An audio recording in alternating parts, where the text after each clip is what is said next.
That's the doorbell at Jimmy's house. Now, when you come to my house, my doorbell sounds like this.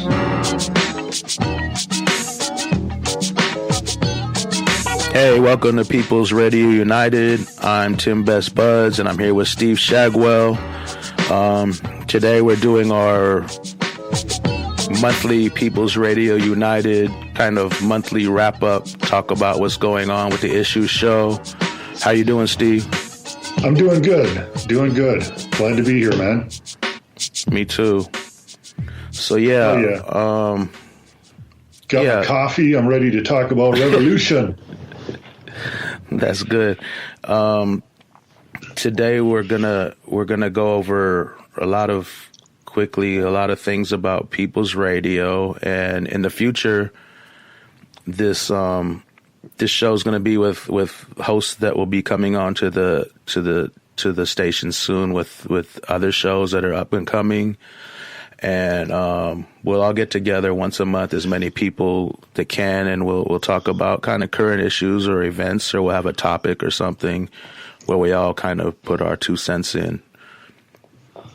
And this is the first one, so we're just kind of talking about what we're doing, where we're going, where we've been, and People's Radio. So I guess to start, People's Radio, it's been around a while. We had My Non-Objective Opinion, which is my show. It used to be on video on YouTube, but YouTube started blocking and censoring pretty much anything that was important that I put on there. So we eventually switched to Spreaker, and we're going to move on to some other platforms soon, so we'll be all over the place. We're starting to set that up. We've already started, actually. My Non-Objective Opinion is a show where I just kind of amplify the voices of other guests, activists who wouldn't have voices normally. I try to give them a voice, and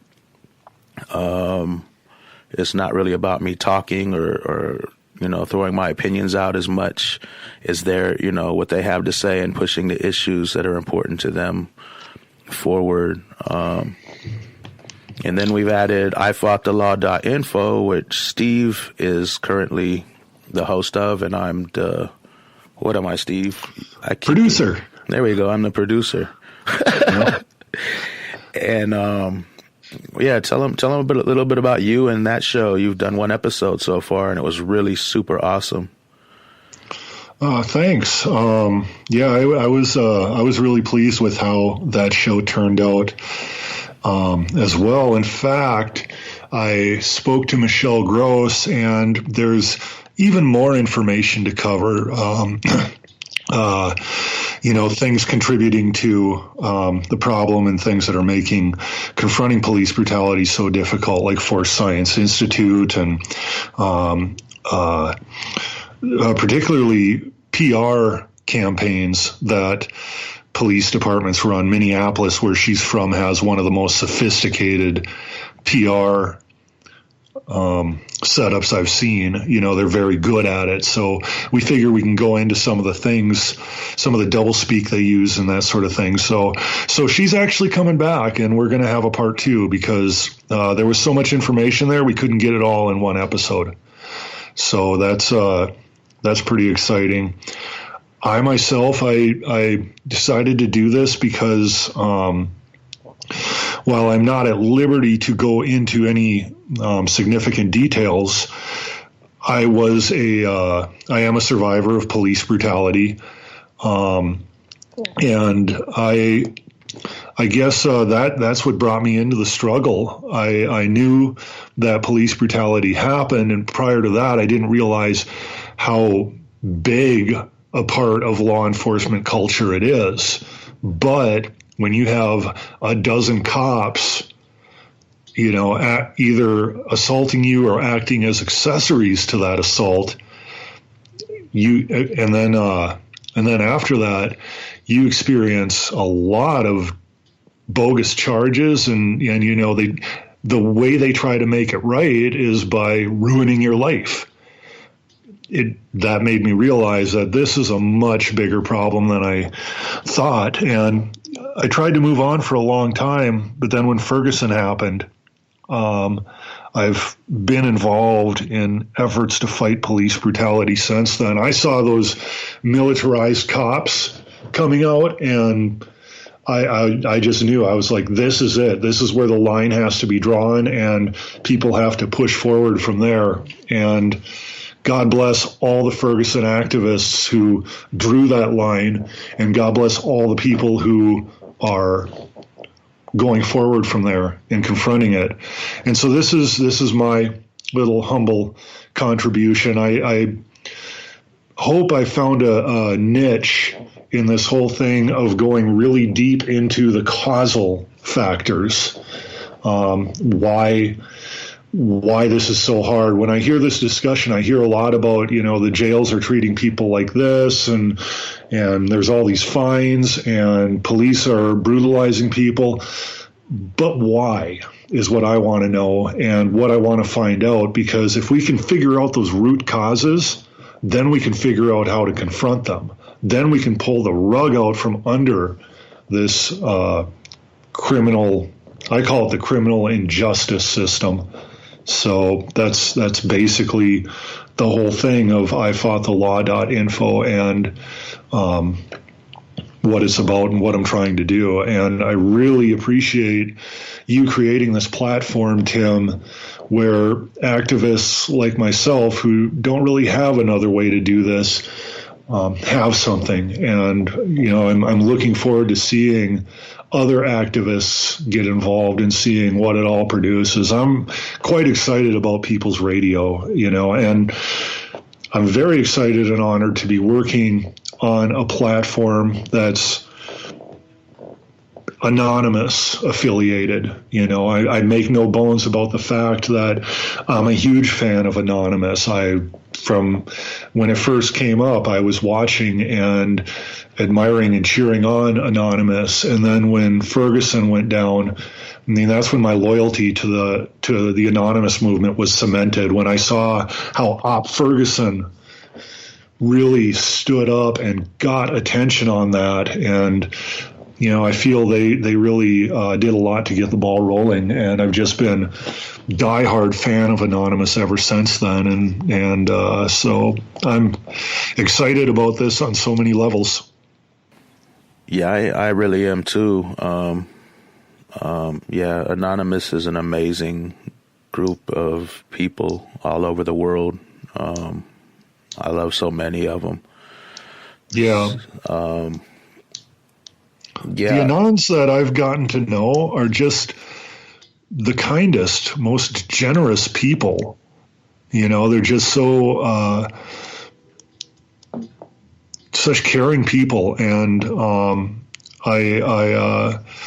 Anons that I work with and communicate with just never cease to impress me on a personal level and on a level as an activist. There's a lot of resourcefulness there, and a lot of thinking outside the box, which we need, and most importantly, they get shit done. Yeah, but it's also the loving and caring of each other like a brother or sister all the time too. You get a lot of support from that, and that's really important for a lot of people too. Yeah, I was amazed when I as you know, I have been diagnosed with severe post-traumatic stress disorder and major anxiety and recurring depression resulting from my encounter with police brutality. And when I had when my PTSD, when I was really struggling with that this summer, I was really amazed at the Anons. I didn't expect such incredible support. I mean, I got more support from Anons who I barely know than people that I've known for 10 years or more, and just a lot of emotional and moral support. And that was, that really showed me something about the movement. So I could talk about Anonymous all day. I'll just say that I'm a fan. Yeah, that's a good thing. I'm at a loss. I'm a horrible. Every time I can talk all day. I get on the radio, I don't know what to say anymore. But are you pouring coffee? I am pouring coffee. Okay. I am really busy these days between little business things I'm trying to do and activism and stuff, and coffee is becoming a staple to keep me going. Yeah, I drink coffee. It just doesn't do anything for me. It doesn't keep me awake, I'm already awake, so it just kind of takes my my little weed high down is all it does sometimes. No, let's go on to the People's Voice. We're getting boring now. The new show we're going to do right now is called The People's Voice. Right. It's coming it's already here. It's just going to be like officially opened up in the next week on PeoplesRadioUnited.com. And the shows, our goal is to give activists their voice, and we can only have so many people on our shows because due to my PTSD, my show is kind of intermittent. When I feel like doing it, I do it. And when I don't, it kind of disappears for a couple weeks. And I know you have a 2 times a month show. And so the People's Voice is where activists can send in their own, recorded message, and we'll air that for them. And I'm really excited about that. I have we've had people really asking about it and seeming like they're excited about doing it because it gives them their own voice. There's definite rules, like, you can't slander other people and you can't, promote political agendas on there or something. But for the most part, we have it opened up for any people that want to, promote an op or an action that's going on or talk about an issue that's not talked about enough, that's there for them, and anyone can do it. And yeah, so I think it's a great platform that we're going to come out with, where pretty soon activists from all over the world will be able to air their messages on there for other people to hear. Yeah, and I really tip my hat to you on that one, Tim. It's what you came up with there is really brilliant, because there's a lot of activists out there who have something to say, have a message, but something that they could broadcast, but they don't have the time to commit to a regular show, and that keeps them from broadcasting their message. And what you're doing is basically, people can just like one time when they have something important to say, just send it in and you play it. And, I think it's going to bring out a lot of new voices, and that's a good thing. So. Yeah, it's like, I know other stations, not Anon stations, because we deal with a lot of Anon stations. We work together with them. Canadian Glen, Anon UK, Top Gear Live, all those stations. But some of the bigger stations, the independent media, they go after the celebrities that are deciding to make some stand or something, or they go after the big activist, or people like that are all in the news already, or that are really well known. And those people have a voice now, which is good. And it's good to keep trying to promote what they're doing and help them. But you have to realize there's hundreds of thousands of other activists who are just as important people, whose causes are just as important as those people, who don't have that voice. And that's what we're here for, to give everybody we possibly can that voice to be able to get their messages out and get help and get support for what they're doing. And that's why People's Radio is called People's Radio United, because it really belongs to the people. We've got funding from the people so far. I know I've put in, between me and Ryan, we put in all our own, thousands of our own money to build this up and keep it going over the last 2 years. And other people have bought T-shirts to help support and you know, donated here and there, and we thank all of them. You know, we're just going to keep moving forward either way. But this is the point is we want to give the people who don't have a voice. We you know, if you already have a voice, you don't need to come on People's Radio. You go wherever you want. Right. So, yeah, that's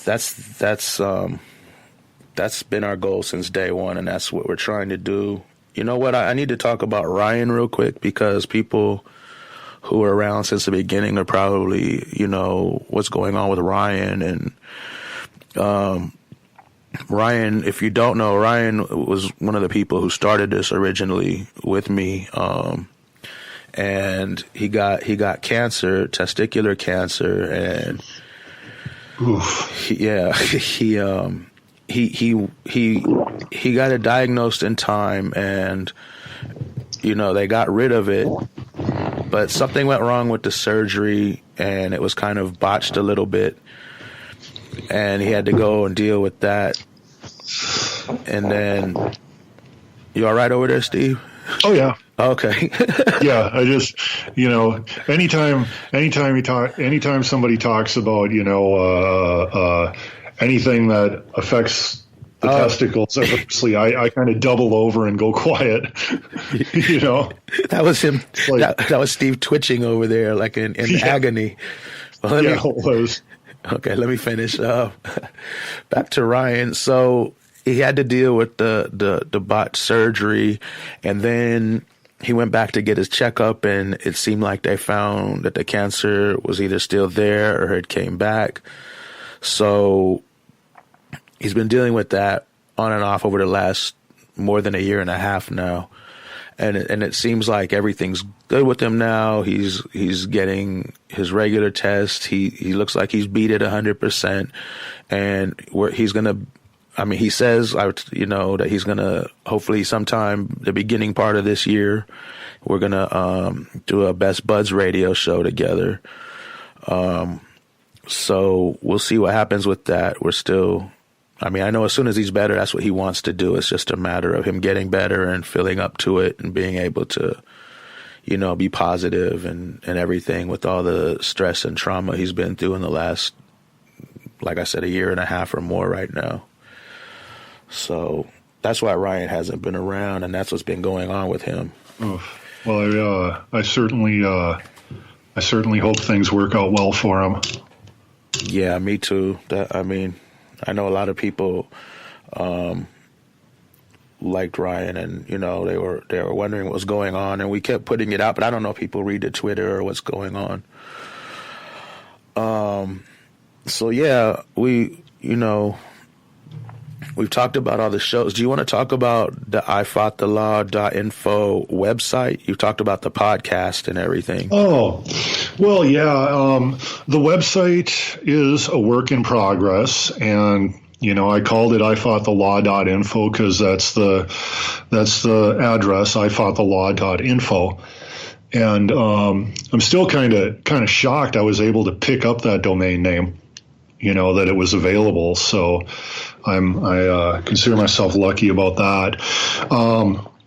And interestingly enough, when you go there, the first thing you're going to see is the logo. And iFoughtTheLaw.info, I have the words laid over the number 55. And people have asked me, well, what's the 55 about?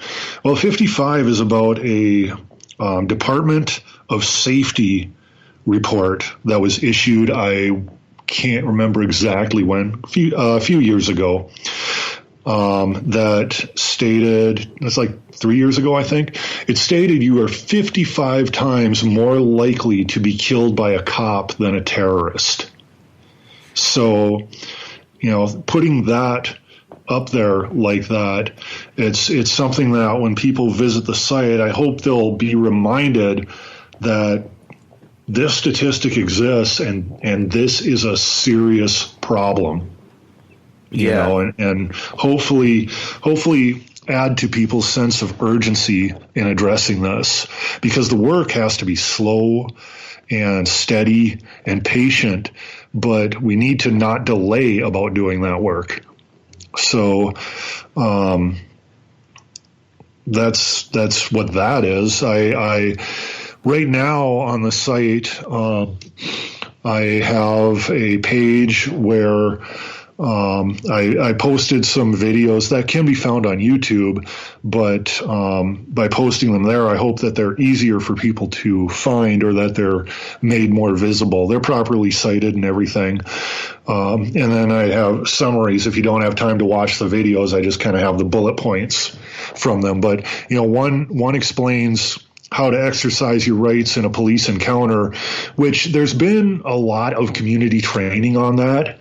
So, which I'm glad to see, but for anybody who hasn't had an opportunity to access that training, hopefully they'll come across the site and be able to absorb that information that way. And then the other page is an important one, because it's about why you must never talk to cops. People have these perceptions that the criminal justice system, if they haven't done anything wrong, the criminal justice system just wants to get to the bottom of what really happened. And by being honest and forthright and open, you'll be able to have this done with and go back to your life. And unfortunately, that's not the case in way too many situations. So hopefully people read that and get it through their head that you just cannot talk to cops. When a cop talks to you, that's an investigation, and you have put yourself in danger. So,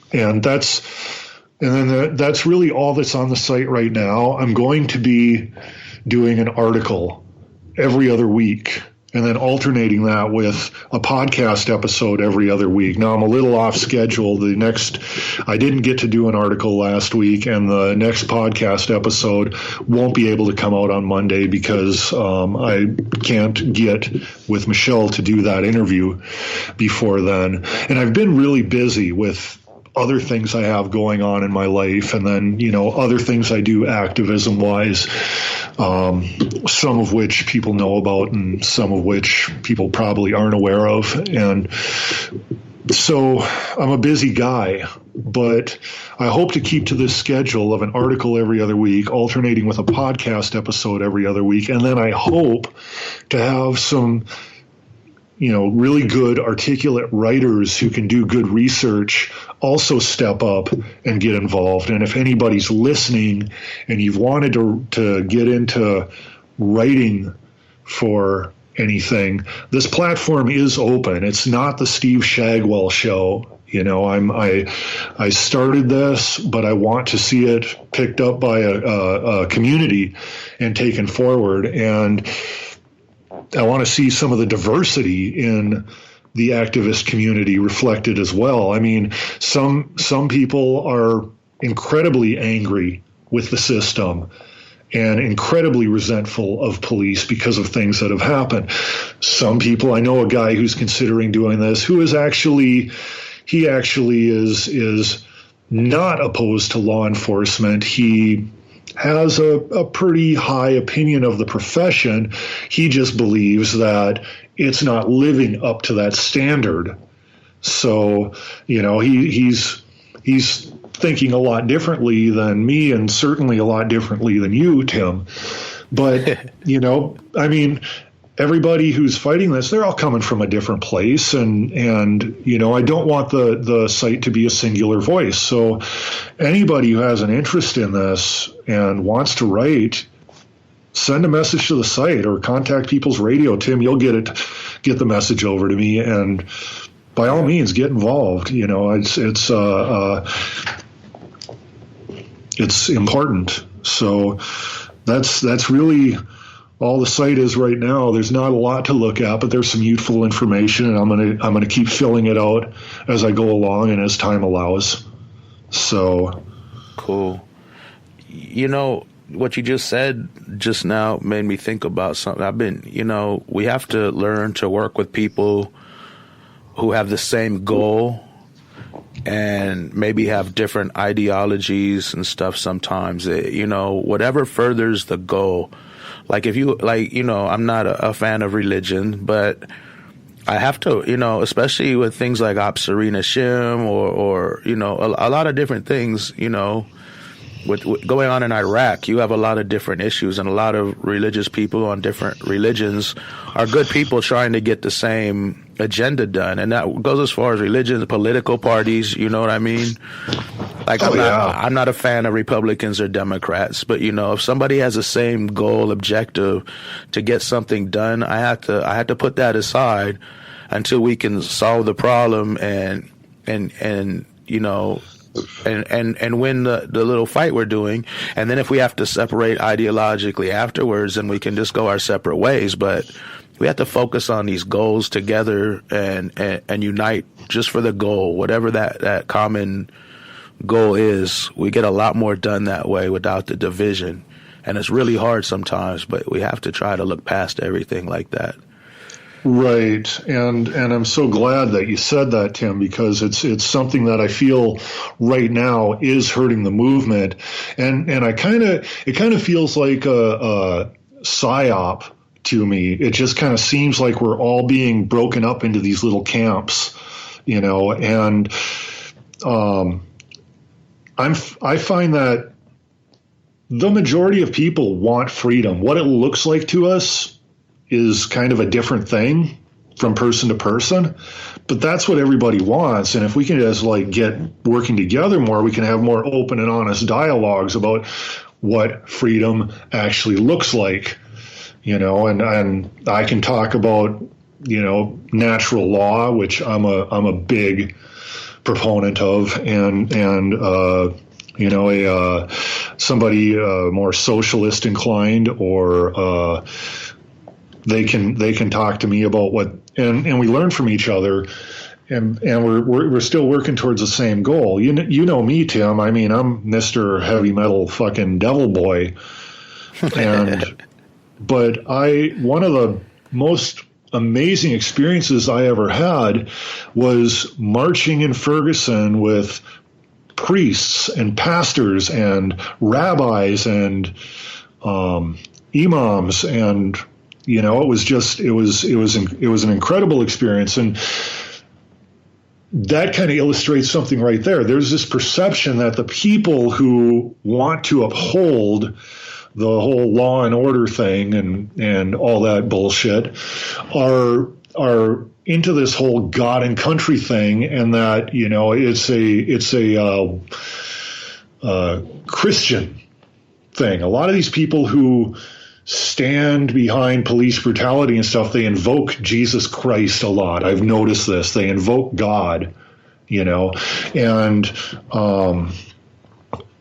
but the fact of the matter is,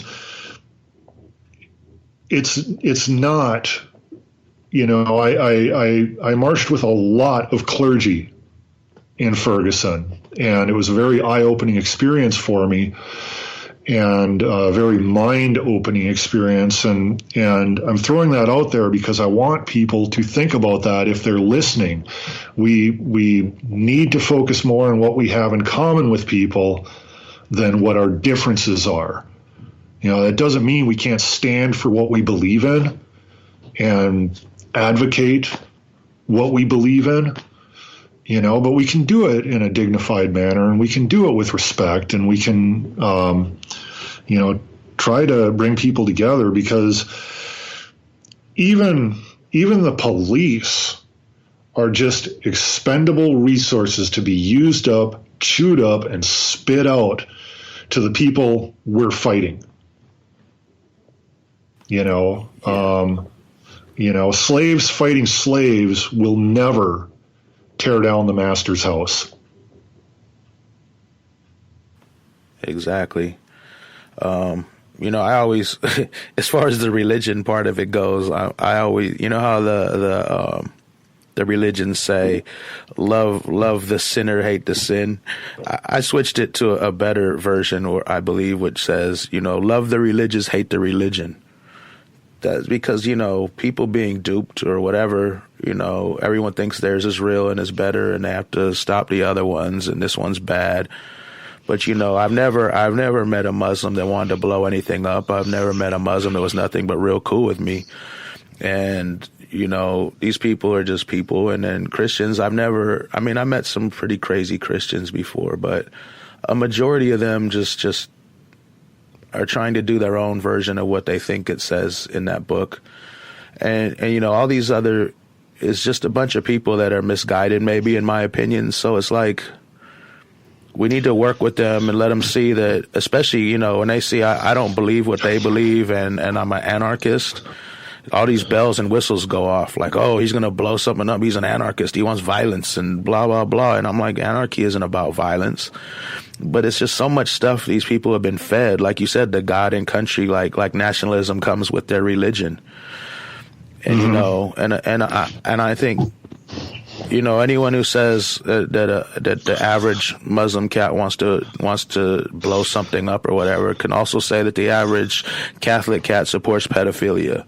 Can also say that the average Christian supports slavery and racism. You know what I mean? You can push that in any direction you want, but the facts are most of the people are good people, just with the misguided perception of what's going on in a pretend universe that's surrounding our universe, Right. Or I should say, or we could say people who, as it appears to us, are misguided, because ultimately nobody knows what's out there. Nobody knows until we die, and maybe then we won't even know, So, it's who knows who's right or wrong, and I'm not too concerned with that. I myself, I made the comment earlier about me being Mr. Heavy Metal Devil Boy. I wasn't really talking about where I stand as far as religion when I made that comment. I was kind of pointing to a stereotype that's thrown on people who are fans of extreme music, and I'm a big fan of death metal and particularly hardcore. And so, but spiritually, I'm Gnostic, and Gnosticism is most closely associated with Christianity, even though it's not Christianity. And I could have a whole big discussion about that. But what I want to make clear to anybody listening is, I'm not a Satan boy, and I don't have any problem with Christianity. I'm actually a big fan of the teachings of Christ. I just myself don't believe in the whole resurrection thing. So I needed to clarify that, because I'm not a Satanist, though I do have some left-hand path interests. I'm not a Satanist. We just lost a small portion of the audience that was following you because they believed you to be a Satanist, just so you know. I think they thought I was Satan. Something to that effect. If you ever have a roundtable discussion on spirituality, Tim, I want to be there. Yeah, I don't think that's anything I would be involved in, but yeah, if somebody wanted to do it on another show, that's just dandy. Yeah, I wasn't trying to bash anybody saying, I was just saying, like, everybody believes their things to be the real thing. Like, even in politics, these Democrats think their form of fascism is better, and Republicans think their form of fascism is better. Me, I see it as fascism is fascism. Who cares? You know what I mean? Right. So it's just a difference in ideologies, and I'm saying we can work together. We could work around those until they push the issue where that becomes a real problem, and hopefully they won't. Hopefully we just keep moving forward toward the issue.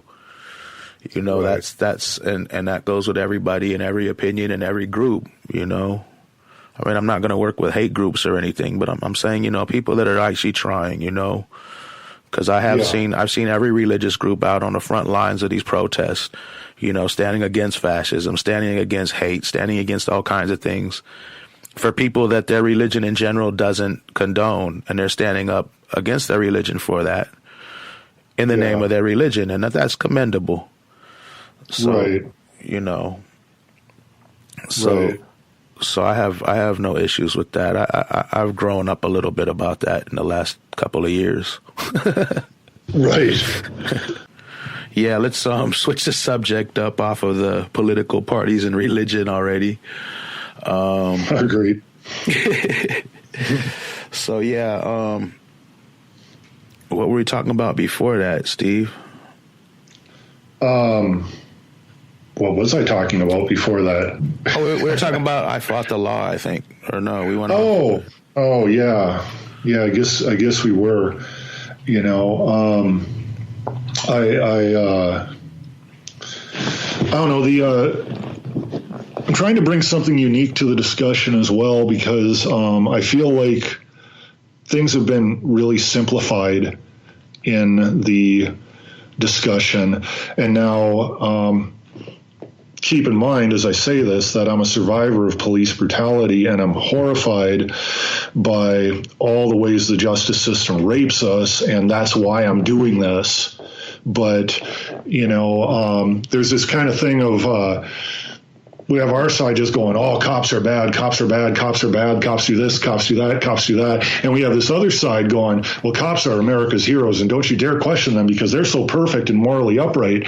You know, they're people just like us. And some people do their job a certain way, some people do it another way, and some people do it another way. And you know, I've encountered very pleasant, polite police. I've encountered very obviously brutal police. I've encountered psychopaths, outright psychopaths.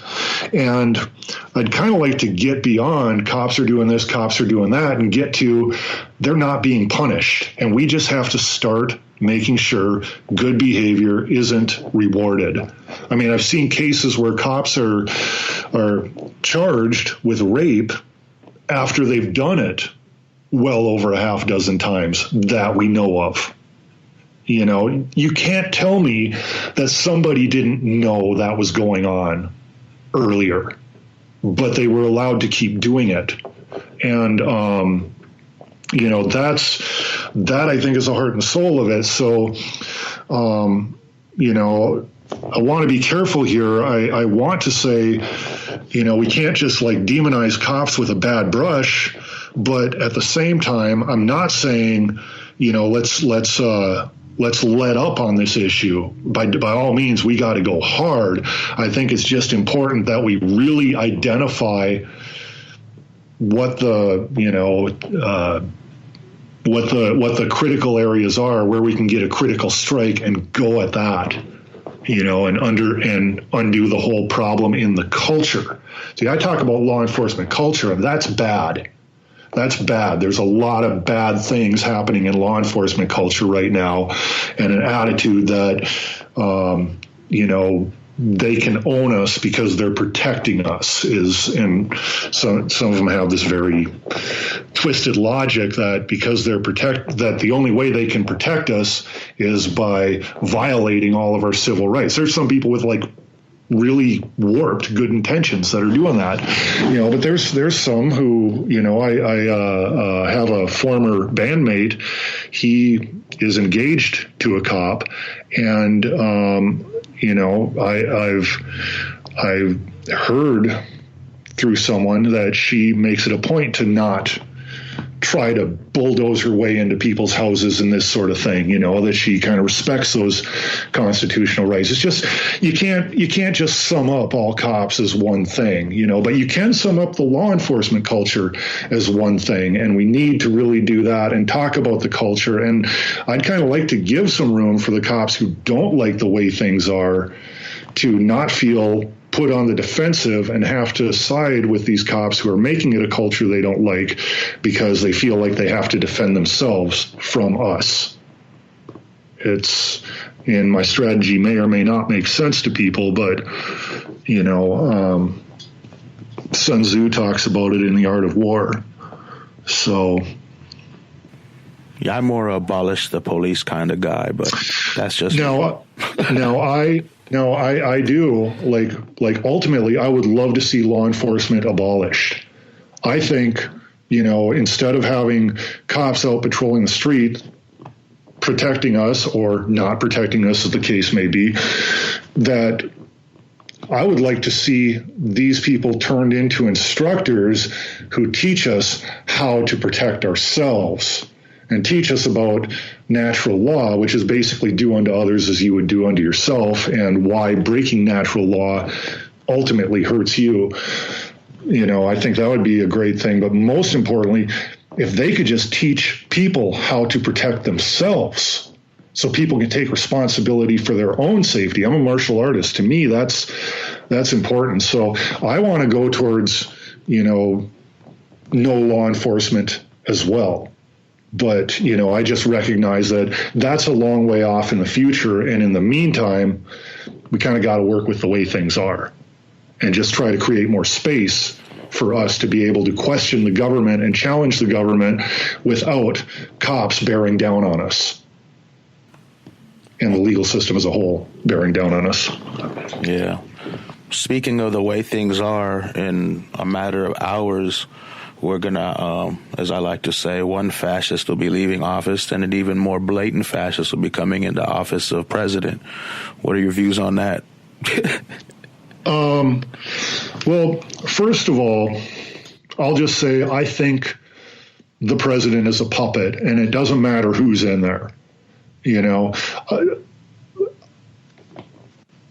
I don't think anybody who truly wants to create change that gives us more liberty is going to be able to get in as president. I think between voting machines being tampered with and, media distortions of polls and, just a number of factors, I think these elections are pretty much, figured out in advance and set up and gone through. So, with Donald Trump coming in, Barack Obama, the dude had a peace prize, a Nobel Peace Prize, and he was drone striking villages and taking out way more civilians than actual targets.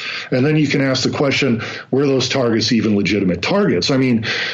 This guy is a war criminal, and I'm not a fan. I'm not a fan at all. I'm not a fan of any president that's been around, certainly in my lifetime.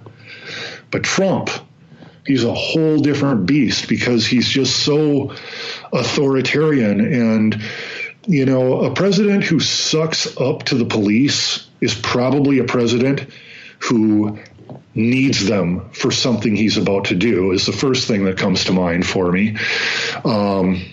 The second thing that comes to mind for me is he took several pages out of Hitler's playbook in his path to becoming president. And,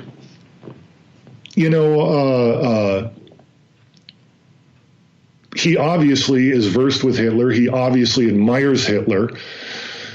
That makes me very uncomfortable. And we can talk, we could have a whole nother discussion about, is he racist? He certainly emboldened a lot of racists, whether he intended to or not is another discussion, but that certainly happened and nobody can say that it didn't.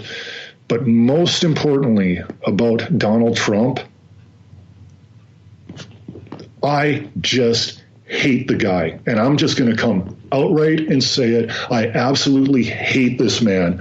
I have had contempt for every president in my lifetime, I've said before, but that was contempt.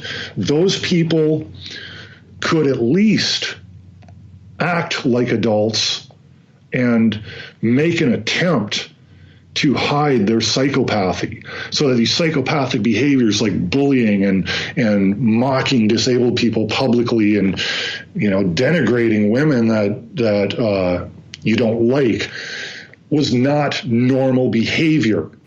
Certainly because you didn't see the president of the United States doing it.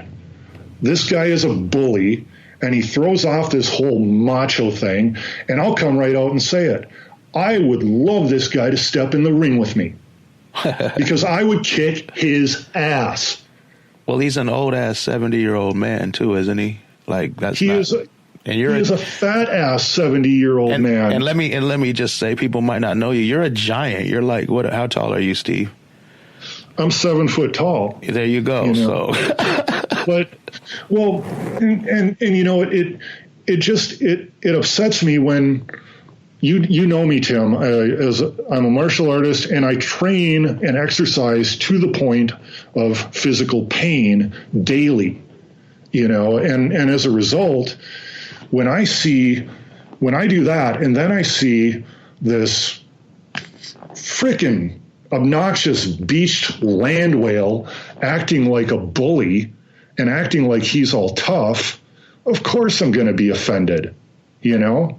I mean, it just goes, for me, it just goes beyond him being a corrupt individual, which I know he is. It goes to that behavior. He's normalizing a whole new set of behaviors in this country that not all of his followers are adopting, but some certainly are.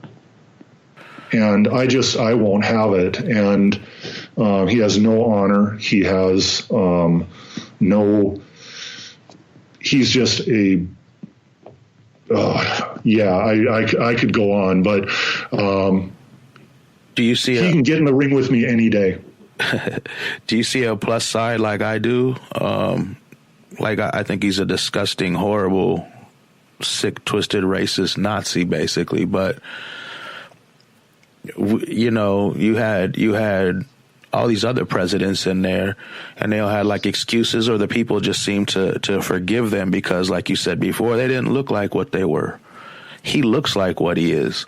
You know, Obama spread fascism. He drone strikes, like you said. He's had imprisoned and tortured more whistleblowers than anyone in history. He signed the NDAA every time, stealing our rights, you know, spying on us, increasing mass surveillance, you know, bailing out corporations, just everything against the people you could possibly do, he's done. And he looked nice while doing it. He had a good-looking family, and they were smiling. Like you said, he won the Nobel Peace Prize. But now we get this same fascism coming in, but blatant and more forceful, more evil-looking, really racist, really misogynistic, just a disgusting. It shows fascism is what it, like you said, it's almost like a little mini Hitler coming in. And people get mad about that, where they won't get mad with Obama, they won't get mad with Bush because he might just be slow or stupid or whatever, you know. He's a useful idiot for those guys. He doesn't mean harm. Obama's a great guy. He's just being used as a puppet by others. There's no excuse for Donald Trump. You know what I mean? There's nothing they can say or do other than he has a mental illness, and if that's the case, he shouldn't be president. Right. And you know, in response to your question, do I see any positives about him? Yeah, I do. I mean, I make it a point to keep as open of a mind as possible. And the man has said a couple things that I think sound really cool. One is talking about getting American jobs or manufacturing jobs back into America. If he can pull that off, that's going to help the economy. I don't see how that can hurt the economy for sure, you know. So, and, you know, I know there's definitely issues with the way he talks to the black community and his attitude that I see him projecting towards the black community. But he did talk about wanting to bring factories into the inner cities, which is huge because a lot of people in the inner cities can't go work at these factories because they can't afford a car, because they're not working at these factories because they can't afford a car, you know. So you bring the factories closer to them. I mean, I think that's a good idea. I'm not. Yeah, I think I think those are just ideas. I think he's doing one or two big things for media publicity, but the reality is, look who he's put on. You know, the people he's bringing in to everything are all corporate, big bankers, big corporate people. They're not gonna go for giving jobs back and giving people the money. It's all talk, and he's gonna have a couple big shows. The thing I was really asking about, I think I don't even believe any of that. I think he's all talk, and I think he'll do a couple things, like I said, to show, oh, look, I'm doing it, and they'll be all over the media and it'll make him look good. But in reality, you're right. It's not going to be like that. But I think what I was optimistic about is how he makes the people angry. He makes the people that wouldn't get up and fight normally get up and want to fight him. You just said, I want to put this guy in a boxing ring with me. You know, were you saying that about Obama or Bush or anyone else? No, Exactly. That's what I think is the positive on him right there. Mm-hmm. The bullying behavior of his is really, there's the fact that he was backed by Nazi organizations. He was backed by the KKK, but like, and that upsets a lot of people, as well it should, and it bothers me. But, the thing that just makes me see red is his bullying. Yes, I'm 7 foot tall, but when I was a kid, I was a lot skinnier. My center of balance was low. And I was socially awkward as hell, and I was picked on all the time and bullied all the time. I know how that disabled reporter felt when Donald Trump pulled that shit on national television. I know how those women felt when he called them fat pigs and such. And people who haven't been through that, through a similar experience, don't get it. I understand. So I'm not really holding it against them for not getting it, but I have, and I do, and it pisses me the hell off. And that's why I'm looking at him like, why don't you start some shit with me and then step up and back it up? That's why I'm like this. Well, I'm glad. I'm saying everyone is getting like that. Finally, fascism looks like fascism to these people. I've been screaming for so many years. Bush is a fascist. Clinton's a fascist. Obama's a fascist. No, they're not. You're crazy. Look what they did something good today. Forget all the bad they did, just the one little good thing here or there. That's what everyone focuses on. Mm-hmm. This guy, no matter what he does good, he's still evil looking. He's disgusting looking. People hate him. I mean, I know he has staunch supporters and all that, but I'm saying the majority, any sane person looks at this and can't not see the blatant hatred, fascism, bullying, you know what I mean? Things that they hate that disgust them in this guy. And he doesn't. And narcissism. Narcissism. I mean, oh my God, it's through the frickin' roof. Yeah, 1,000% ego. And I encourage people to look into his modeling agencies. We won't discuss it, but I'm just going to tell everybody out there, look into his modeling agencies. And wearechange.org did a great expose on that. I think it was wearechange.org. Did a great expose on that with links in it and everything. And they can Google it. Yeah, Google it. Trump's modeling agencies and exploitation of teenage girls. And I've even seen mention to girls who weren't teenagers yet. That's important stuff that's being overlooked by the media, which tells me that he actually has approval from the establishment, that the media that hates him allegedly, you'd think they'd be picking this up and running with it, but they're dropping it for the same reason they're dropping Pizzagate, I think, because him and Hillary are both a part of all that shit.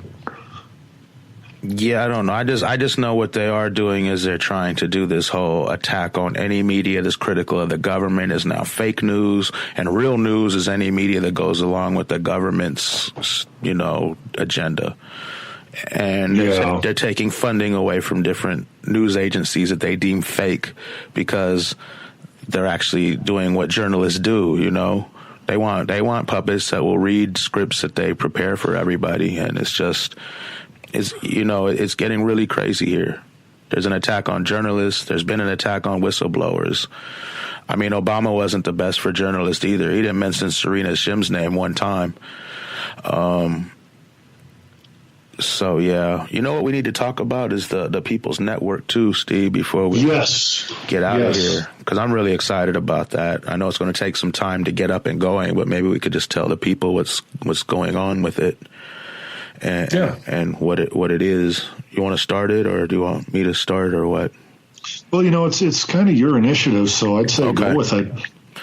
Okay, cool. The People's Network we're working on now. It's going to be an activist database, and it's going to have as many areas as we can get across the world, the United States, different countries, cities. We're trying to get a lot of activists to help us with information to start posting, but it's going to be like you can go to the activist database once it's done and you can say, I live in this area, or my friend lives over here, or someone I know is here, and I need to find them medical that's cheap and accessible or free or whatever.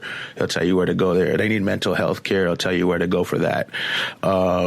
If you need housing or help with housing, he'll tell you where to go with that. If you need, suicide prevention, he'll tell you where to go with that. He'll have tips on self-help and self-care for activists. He'll have tips on getting out of protests and what the best ways to defend yourself are against police brutality. You'll have legal aid if you need a lawyer in different areas, or something's going on with your job, or you've been arrested for activist related stuff. It'll give you legal information. Links to help you find this information. It's really hard for it'll just be in one place for you, so you don't have to look around. As many things as we can get to help people, we're gonna start to put up on there. And it's like I said, it's gonna take us a while to get done, but once it's done, hopefully it'll be something really useful for everybody to be able to utilize and share, and it'll be an ever evolving, ever growing kind of thing. So, as things change, we want to change them fast and get the new information out. As things grow, we want to get the new organizations and new information. And even have ways where people can put up, this action is going to happen, and, be here at this city, or in this city, this is going to happen, or, whatever. We just want it to be a one-stop place where all activists could go, or anybody really that needs help, help with homelessness, help with anything. That's our domestic violence, police abuse. Anything happens, we want to have something on there for you to be able to get help. Or help others, I guess. Did that make sense? Yeah, dude, you said it perfectly, and I'm excited as hell about that. And I'm imagining you could really use some people to get involved and help you with that initiative. Yeah, I've been talking to a lot of people behind the scenes from different areas, trying to see, when I'm ready for their info, they'll start sending me what I need from their areas. Hopefully everybody's going to stick with it and do it, and help out, because I can't, 2 or 3 people can't do it alone. It's going to take a whole nation of different activists and anons to bring all these organizations info to me, or to whoever's helping with it, to get it all in one place and put it all together. It's not something that's going to happen overnight. And like I said, when it first comes up, it's going to look pretty empty in a lot of areas, and we'll start finding people in those areas to fill them up, and eventually, give it time, everything will be on there, and it'll have information where pretty much anywhere you are, somewhere close by, you'll be able to get help.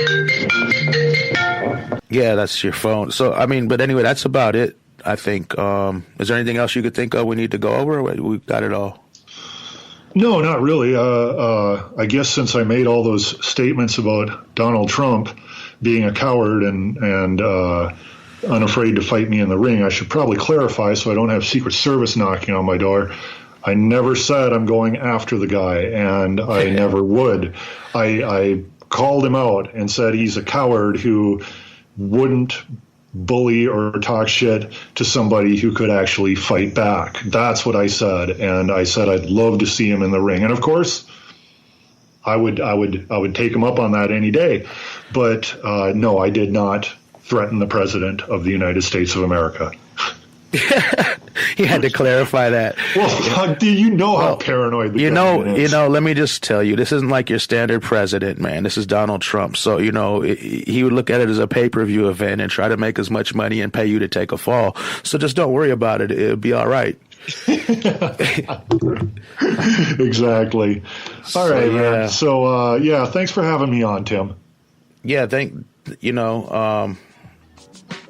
Yeah, let's do this again every month with everybody, and just try to make the show, this be a topical show we do every month. And so thanks for listening, guys, and we'll see you next time.